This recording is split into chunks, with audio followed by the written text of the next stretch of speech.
Terkadang untuk menunjukkan sesuatu kepada sang raja, Abu Nawas tidak bisa hanya sekedar mengatakannya secara lisan.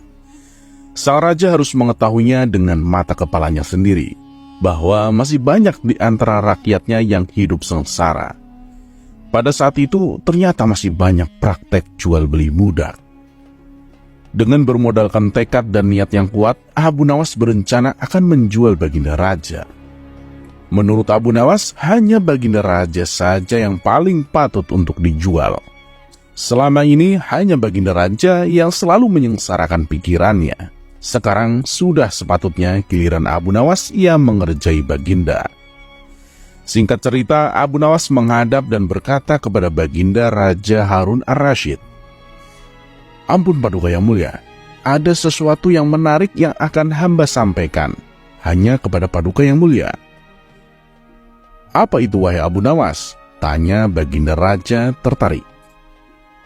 "Sesuatu yang hamba yakin belum pernah terlintas di dalam benak Paduka yang mulia," kata Abu Nawas meyakinkan.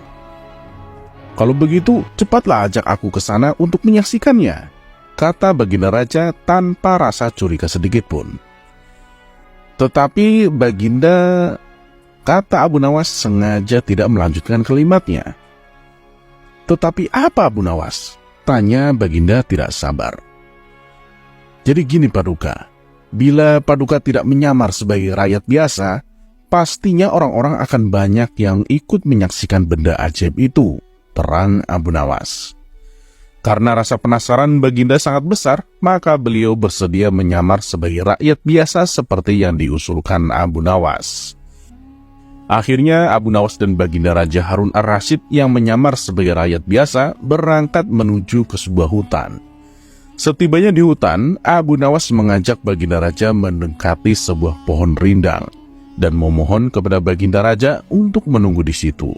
Sementara itu, Abu Nawas menemui seorang badui yang pekerjaannya menjual budak.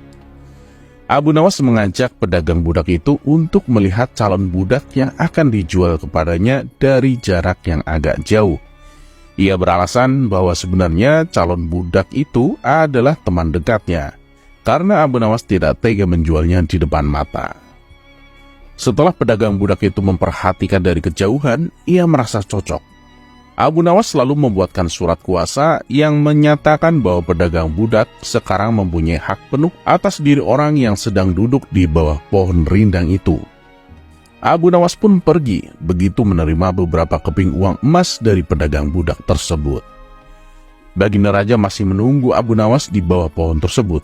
Ketika pedagang budak menghampirinya, ia belum tahu mengapa Abu Nawas belum juga menampakkan batang hidungnya.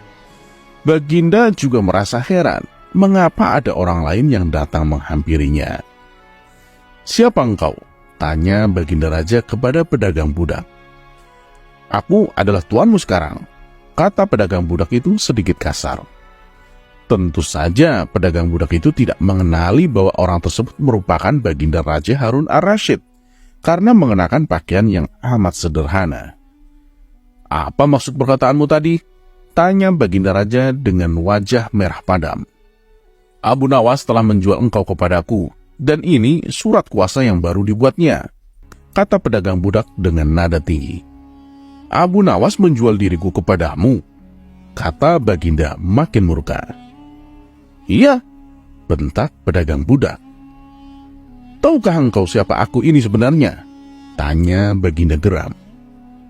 "Tidak, dan itu tidak perlu," kata pedagang budak seenaknya. Lalu ia menyeret budak barunya ke belakang rumah. Raja Harun ar-Rasyid diberi parang dan diperintahkan untuk membelah kayu.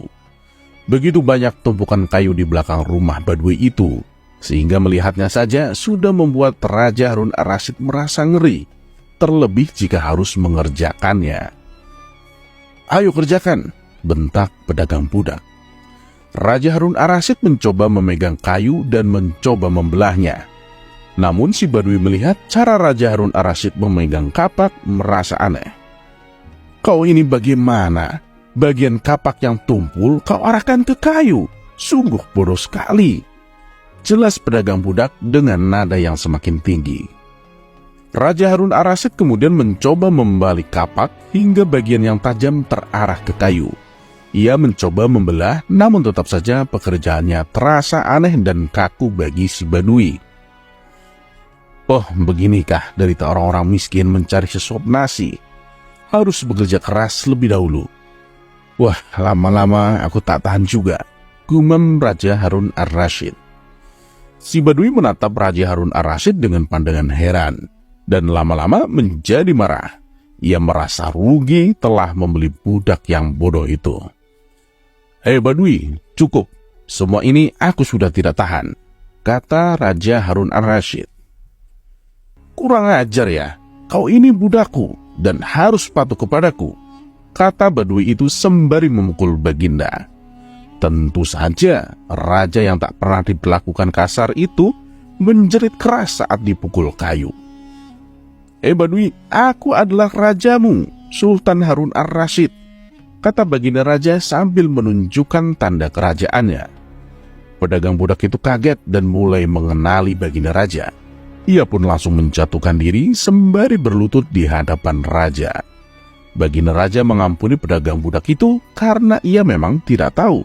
Tetapi kepada Abu Nawas, Baginda Raja amat murka dan geram. Rasanya ingin sekali Baginda Raja meremas-remas tubuh Abu Nawas seperti busa.